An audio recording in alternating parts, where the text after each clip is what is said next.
అందరికీ నమస్కారం. 15వ తారీఖు అనగా ఎల్లుండు ఎల్డీసీ రీసెంట్గా పాస్ అయిన సర్టిఫికేట్ వెరిఫికేషన్కి ఇటు యానం నుంచి మిగతా ఏరియాల నుంచి రమ్మని మీకు లెటర్స్ వచ్చాయి. కానీ 15వ తారీఖు కాకుండా ఈ నెల 27వ తారీఖున సర్టిఫికేట్ వెరిఫికేషన్కి ప్రభుత్వం టైం ఇవ్వడం జరిగింది.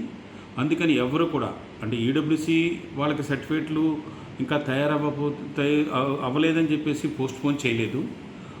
దాంతోపాటు వాళ్ళకి కూడా సర్టిఫికేట్స్ అందరికి కూడా త్వరలో ఇవ్వాలని ఆల్రెడీ అడ్మినిస్ట్రేటర్కి అధికారులు అందరికి కూడా నేను మాట్లాడడం జరిగింది. ఎవరైనా ప్రాబ్లం ఉంటే వాళ్ళని ఆఫ్ చేయండి తప్ప మిగతా వాళ్ళని ఈడబ్ల్యూసీ కోటా అని చెప్పేసి అందరినీ మీరు ట్రబుల్ చేస్తున్నారు, అలా చేయొద్దని లాస్ట్ వారమే నేను మీటింగ్లో అడ్మినిస్ట్రేటర్ ఆఫీస్లో చెప్పడం జరిగింది. మిగిలిన ఎస్సీస్ క్యాండిడేట్ కానీ, ఓబీసీ క్యాండిడేట్స్ కానీ, అలాగే ఎంబీసీ కానీ ఎవరు కూడా రావద్దని, ఎవరైనా బయలుదేరి ఉంటే కూడా ఆగిపోమని చెప్పేసి మీ అందరికీ తెలియజేస్తున్నాను. ఈ నెల 27వ తారీఖున సర్టిఫికేట్ వెరిఫికేషన్.